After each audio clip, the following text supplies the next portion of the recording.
103,4 DFM Radio Musik Asli Indonesia. DFM Mania kembali lagi di talk show Inspirasi dan Mandiri, sesi Bincang Sehat, dan masih bersama dengan Dr. Siti Hapsyah Masri MCAT, spesialis anak, CIMI, dokter spesialis anak dan laktasi Rumah Sakit Ibu dan Anak Budi Jaya.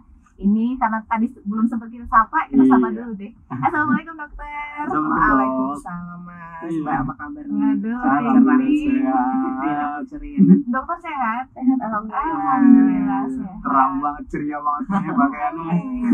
Jadi langsung aja nih dok, karena juga memang tema kita ini seputar gagal ginjal akut misterius. Mungkin bisa dijelaskan dulu nih dok, apa itu gagal ginjal akut misterius yang banyak menyerang anak-anak di Indonesia saat ini? Iya bener ya, pada khawatir, pada viral ya. Masa anak saya diare langsung gagal ginjal, masa anak saya batuk pilek, makan obat ujung-ujungnya cuci darah. Ini gimana nih semua parent, sahabat Budi Jaya, sobat DFM Mania, pastilah khawatir nih, gimana nih, serem banget ya.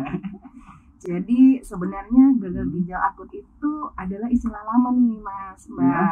Jadi gangguan ginjal akut, kalau kita katakan sekarang gitu, gangguan ginjal akut atau akut kidney injury nih. Jadi apa ini ya? Jadi dikatakan gangguan ginjal akut adalah penurunan dari fungsi ginjal yang mendadak, ditandai dengan peningkatan racun-racun yang seharusnya sudah terbuang dari tubuh kita gitu. Jadi kan normalnya tuh setiap manusia ya, dari lahir sampai udah dewasa itu kan punya 2 ginjal nih normalnya nih, di punggung belakang bawah, kanan dan kiri. Jadi fungsinya itu membuang cairan yang berlebihan. Jadi kalau ginjalnya rusak pasti cairannya kan nggak bisa terbuang, jadi lah bengkak-bengkak badannya. Terus fungsi ginjal lainnya adalah membuang zat racun, sisa metabolisme yang nggak dibutuhkan oleh tubuh.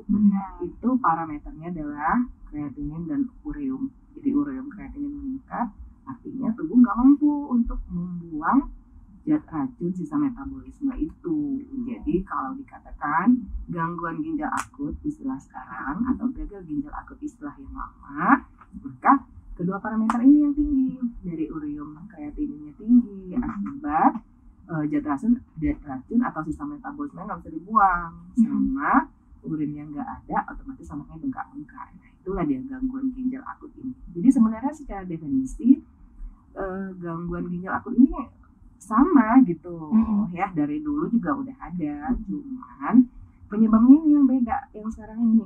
Kenapa ya terjadi ya gitu. Lagi sejak Agustus kemarin ya 2020 makin booming ini kasusnya. Makanya masih kita katakan misterius gitu. Walaupun ya namanya ilmu pengetahuan ya Mbak ya Mas ya, ilmu pengetahuan masih terus dikaji. Yang sebulan lalu tuh hasilnya masih dicurigai mungkin infeksi atau karena COVID. Sekarang ada penelitian terbaru mengatakan memang keracunan karena ethylene glycol. Jadi hasil biopsinya sudah ada pada jasad-jasad itu ya dok ya, yang ditentukan oleh hasil biopsi pada jasad-jasad pasien-pasien korban yang mengalami gangguan ginjal akut itu. Jadi positif di pemeriksaan darahnya. Biopsinya maksud saya. Biopsi ginjal. Jadi bagian ginjal itu diambil, diteliti, diperiksa, ternyata memang keracunan dari ethylene glycol. Oke, berarti dia sebenarnya penurunan fungsi ginjal dok ya, disfungsi ginjal. Iya benar sekali. Dokter, kalau penyakit tersebut itu rentang menyerang anak di usia berapa sih dok rentangnya? Nah, karena ini kan awalnya kan masih bingung nih, ini kenapa ya? Awalnya dikirain karena ada infeksi atau mungkin berkaitan sama riwayat mengalami COVID, tapi ternyata inkonsisten, nggak jelas gitu. Ada anak yang nggak kena COVID juga mengalaminya, atau mungkin ada anak-anak yang rumahnya berjauhan, bahkan mungkin nggak satu lokasi mengalaminya juga. Ya, tapi kesamaannya itu adalah semua anak di bawah 18 tahun sama-sama mengkonsumsi obat-obatan yang sirup, karena sebelumnya 14 hari terakhir dia mengalami infeksi karena batuk pilek, berarti kan bagian pernapasan ya, infeksi karena pencernaan, jadi diare, muntah dan atau mencret. Jadi ya bisa kena semua rentang usia, dan itu di bawah 18 tahun masih berobatnya ke dokter anak gitu. Berarti dari rentang 18 tahun ke bawah ya dok ya. yang mengonsumsi obat-obat cair. Ya, yang terkontaminasi sama etilen glikol itu. Iya benar. Oke, gitu. Lalu nih dok, sebenarnya apakah sudah diketahui penyebab dari penyakit gagal ginjal akut misterius yang menyerang anak ini dok? Nah, itulah dia.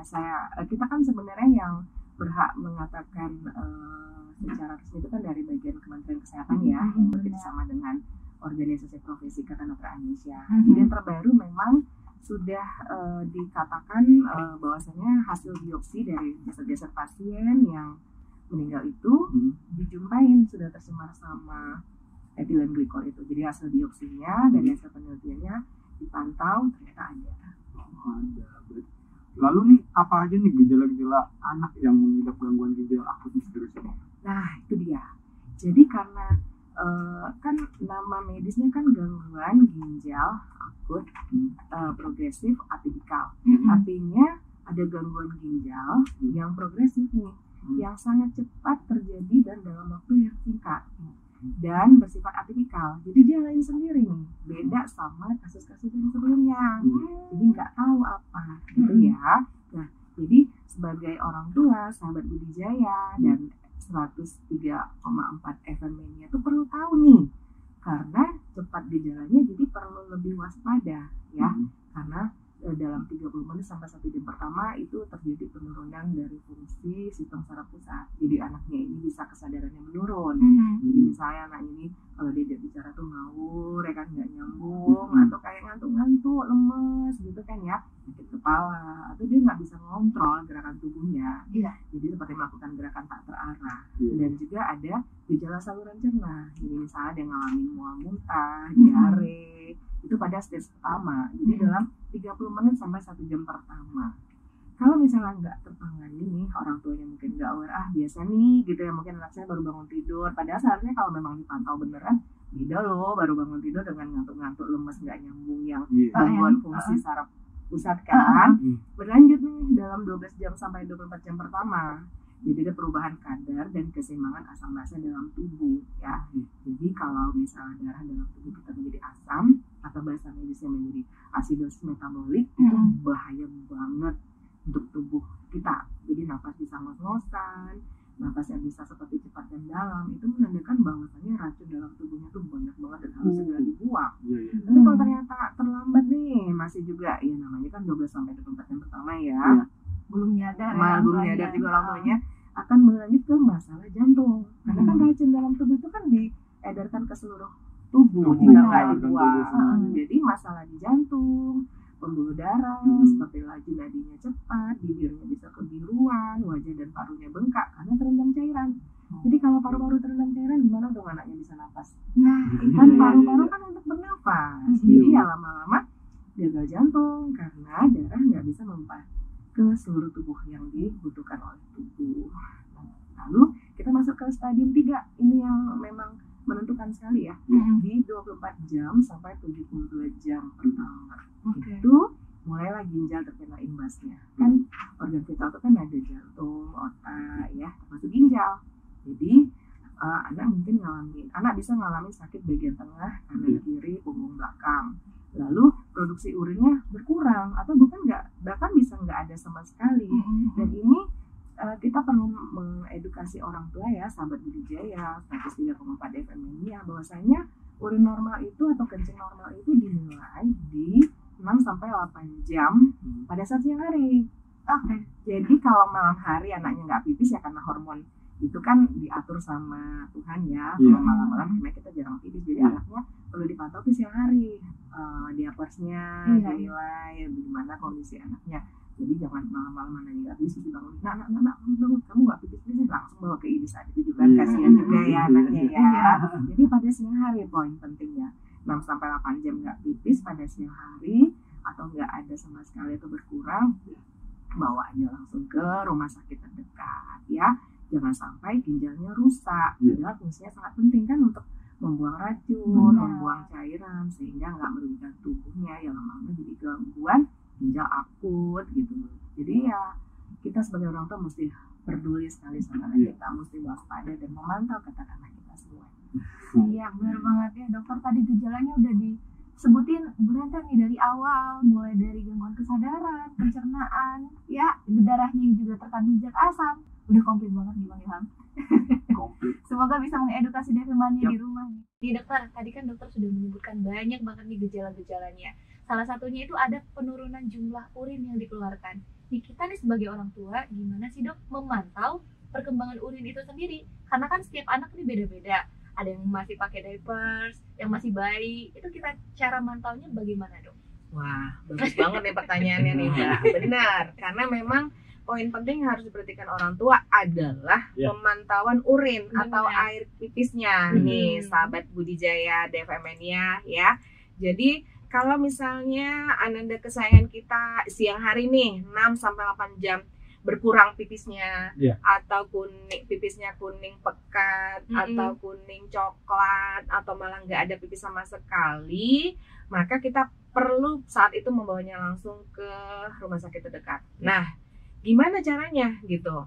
Kalau misalnya Ananda kesayangan kita yang udah gede nggak pakai diapers, gampang ya, mama pipis ada diliatin atau ditampung sekalian nih, ya kan? Kelihatan nih, kita bisa nilai, kita bisa ukur ya caranya, pakai berapa cc nih yang keluar dari berapa jam, nanti dibagi berat badannya. Lalu gimana dengan bayi-bayi nih yang nggak bisa bilang pipis, sehingga kita juga nggak tahu pipisnya berapa. Nggak kelihatan. Iya, nggak kelihatan. Jadi kita memang perlu cek sering-sering nih diapersnya nih. Kita buka, ya kan, kalau ternyata warnanya itu nggak kuning jernih, tapi pekat atau mungkin orange atau mungkin seperti darah, itu bisa mengindikasikan bahwasanya ada masalah dengan hidrasinya, dengan ginjalnya. Tapi jumlahnya gimana nih cara ngitungnya? Pertama, sahabat Budijaya DFM Mania ini perlu menimbang popok bersih ya. Jadi popok bersih ini satu helai yang bersih kita timbang nih. Biasanya kan rata-rata 20 gram satu popok. Ya memang sih tiap merek sama ukuran bisa beda-beda gitu ya. Lalu setelah itu kita timbang semua popok yang berisi pipis aja. Oke. Tapi kalau pipisnya ada pupnya nggak masuk gitu. Jadi dari siang hari nih, dari jam 6, antara jam 6 sampai 8 jam kan kita pengen tahu nih Ananda kesayangan kita yang masih bayi, bagus nggak pipisnya, normal nggak jumlah pipisnya, ya kita timbang. Jadi per jam, misalnya dia pipis nih, popoknya kita timbang. Awalnya ya kita timbang popok yang bersih, lalu tiap dia pipis tanpa pup kita timbang. Jadi ya boleh ditimbang per 24 jam kalau mau lebih aman, atau per 6 sampai 8 jam. Kita catat setiap penimbangannya, nanti dikurangin berat popok bersih. Jadi misalnya nih kita timbang 100 gram nih, popok yang ada pipisnya aja tanpa pup. Lalu kita kurangin 20 gram. Dapatlah misalnya 80 gram. Waduh, jadi ngitung-ngitungan kita di sini sahabat Budijaya DFM-nya. Hitung-hitungan emak-emak nih.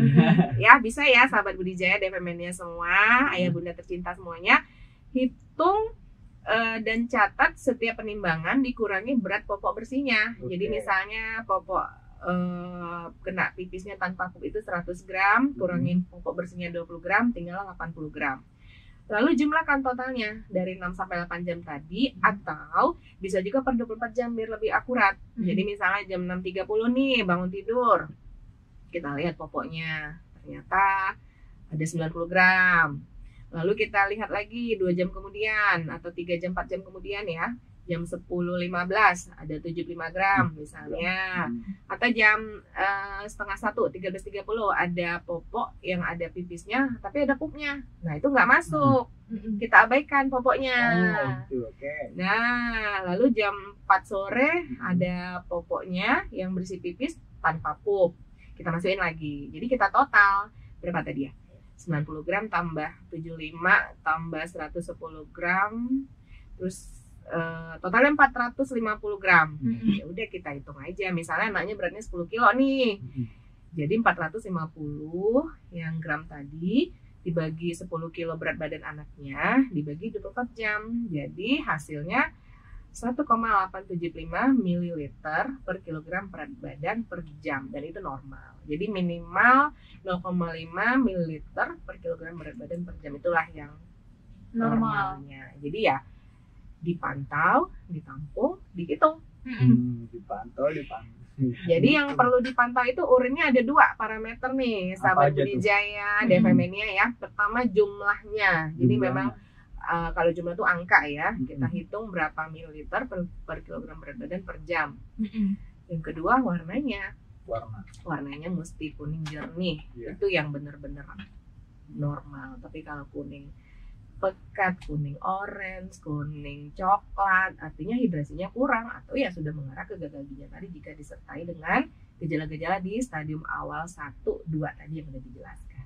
Oke dokter, ini kan terkadang nih kita sebagai orang tua khawatir berlebih nih dok. Kira-kira kalau anak kita batuk, pilek, langsung disarankan ke dokter, apakah langsung perlu tes urin nih dok? Karena kan tadi yang diukur kadar urium kreatinin. Nah itu dia tadi. Itu gimana tuh dok? Iya, jadi sahabat budidaya, ayah bunda tercinta semuanya, penggemar DFM-nya, ya namanya anak sakit ya, pasti orang tua khawatir ya, apalagi ada viral begini. Aduh dok, nanti anak saya batuk pilek, nanti anak saya mencret, tiba-tiba jadi gagal ginjal, harus cuci darah, meninggal gitu kan ya. Ya udah dok, cek darah aja langsung, urium kreatinin nih dok, langsung sekarang juga. Ya nggak gitu juga ya, ayah bunda, sahabat budidaya DFM-nya semua. Jadi kita perlu ada namanya anamnesa atau wawancara sama orang tuanya. Gimana nih Bu, ada pipisnya atau enggak? Atau ada penurunan kesadaran kayak ngantuk-ngantuk, lemes-lemes, atau mungkin nggak nyambung diajak ngomong, atau pipisnya ada kurang. Ya itu dari anamnesa atau wawancara sama orang tuanya. Lalu kita lakukan pemeriksaan fisik. Nah, pemeriksaan fisik ya dokter ya melakukan ya pakai stetoskop. Oh ternyata ada kayak penumpukan cairan di paru-parunya, atau kayak ada timbunan cairan di bawah kulitnya gitu ya, di kaki, di tangan biasanya, atau organ matanya palpebra, kelopak matanya kayak sembab ya, itu kan bisa mengarah ke timbunan cairan. Ya pada saat itu orang tua memang dianjurkan untuk merelakan nih anaknya untuk dilakukan tes gitu. Tes apa ya? Itu tadi pertama tes darah, tes pipis, karena kan kalau misalnya udah terkena gangguan ginjal, boro-boro mau tes pipisnya aja nggak ada, gimana nih dok? Masa harus banyak minum lagi? Makin gembung lah anaknya nanti kan, makin bengkak, dan bukan balon ya, ditusuk keluar cairannya kan ya. Jadi ya tes darah, urium kreatinin. Jadi memang dokternya yang menentukan perlu atau enggak. Tapi kalau ternyata anaknya sahabat budidaya, DFM-nya, ayah bunda tercinta semuanya datang ke dokter dengan kondisi anaknya batuk pilek, masih oke, masih nyambung, masih asik ditanya-tanyain, ya nggak perlu langsung intervensinya seperti itu. Dan jangan lupa vaksin anaknya. Jadi kalau dianggap gagal ginjal akut misterius ini gara-gara vaksin COVID ya, ini sudah ada penelitiannya loh, bahwasanya anak-anak yang sudah divaksin itu malah resiko komplikasinya lebih rendah, lebih ringan dibanding anak-anak yang nggak divaksin. Jadi bukan karena vaksin COVID juga penyebabnya gitu. Dan berikanlah Anda kesayangan kita obat-obatan yang memang direkomendasikan oleh dokter sesuai kebutuhannya, sesuai keperluannya. Jadi jangan beli obat di warung, ayah bunda, sahabat budidaya, DFM-nya semuanya. Makan obat sesuai indikasi ya, suplemen vitamin dimakan seumur hidup. Aduh, kalau misalnya anaknya bagus nih makannya bervariasi ya nggak perlu. Atau misalnya saya minum obat ini dok untuk anak saya untuk meningkatkan daya tahan tubuh, tuh diminum tiap hari tanpa indikasi kan bahaya juga, itu bisa menyebabkan gangguan ginjal. Jadi berikanlah obat sesuai indikasi medis di bawah pengawasan dokter. Dan yang paling penting adalah batasi pemberian gula sama garam. Gula garam itu nggak baik buat anak kita, secukupnya aja. Jadi berikanlah maksimal atau kurang dari 6 sendok teh gula pada nada kesayangan kita. Jadi anak kita nggak perlu dikasih junk food, makanan minuman manisan ya. Berikan yang alami aja, jangan yang pabrikan-pabrikan ya bunda. Benar, ada lagi nih, dengerin dulu ya bunda ya. Jaga berat badan anak kita supaya tetap ideal. Ini dia nih dokter. Kadang kan ngeliat bayi-bayi, aduh gemoy banget, aduh gemes banget ya. Cuap cabi gitu ya. Padahal kalau dinilai ke kurva ternyata gendut. Nah, jadi over ya dok ya. Gendut itu tidak baik. Semuanya harus dalam batas normal. Dan itu dibuktikan dengan kurva WHO. Nanti boleh install aplikasi Primaku sama tentang anak ya, ayah bunda kesayangan semuanya, sahabat budidaya DFM-nya. Ya, berat badan mesti ideal.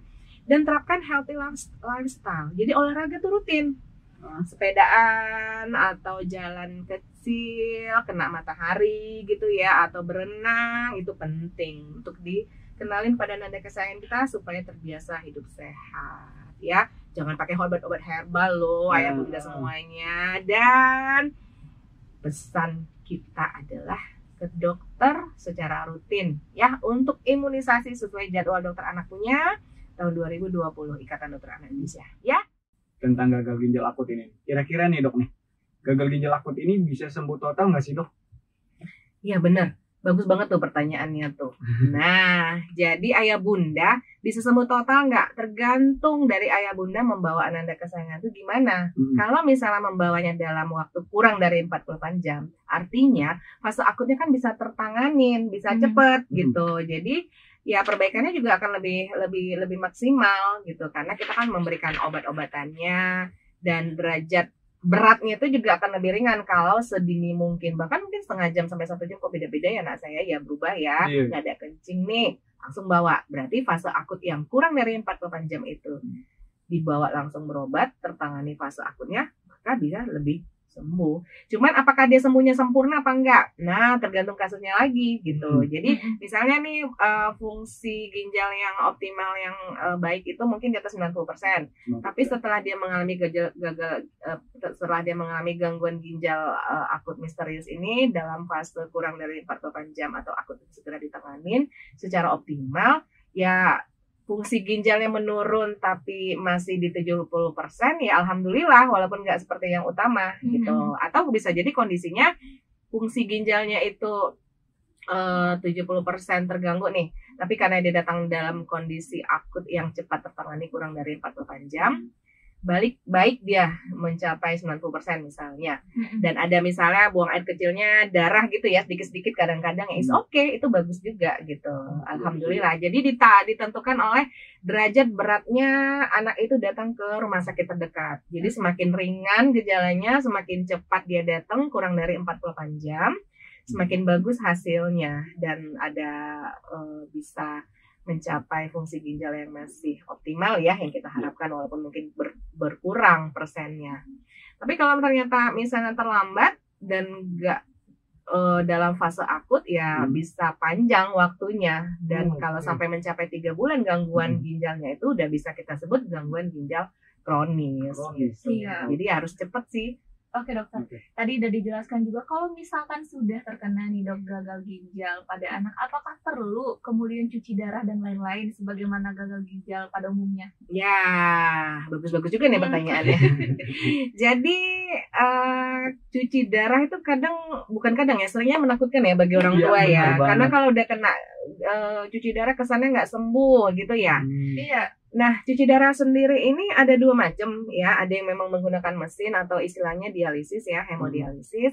Ada yang ditempelin, dimasukin ke dalam perutnya atau peritoneal dialisis. Nah, tergantung kondisi akut kidney injury-nya atau gangguan ginjalnya ini. Jika memang sampai urin kencingnya nggak ada sehingga racun-racunnya itu menumpuk dalam tubuhnya, badannya bengkak-bengkak semua penuh dengan cairan, termasuk racun-racun tersebut yang nggak bisa dibuang melalui tubuh ya, juga ada elektrolit termasuk kalium ya. Itu kan kalium kan mengganggu fungsi jantung kalau terlalu banyak. Ya perlu saat itu juga perlu untuk dicuci darah atau dialisis.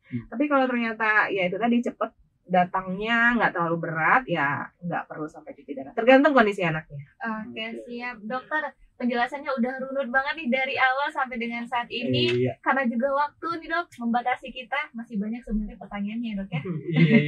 Akhirnya dokter Siti Hapsyah Masri MK, spesialis anak CIMI, dokter spesialis anak dan laktasi Rumah Sakit Ibu dan Anak Burijaya. Terima kasih banyak dokter sudah berkenan hadir. Terima kasih dokter ya atas waktunya. Semoga bermanfaat ya Bunda, sahabat kerja DFM Media semuanya.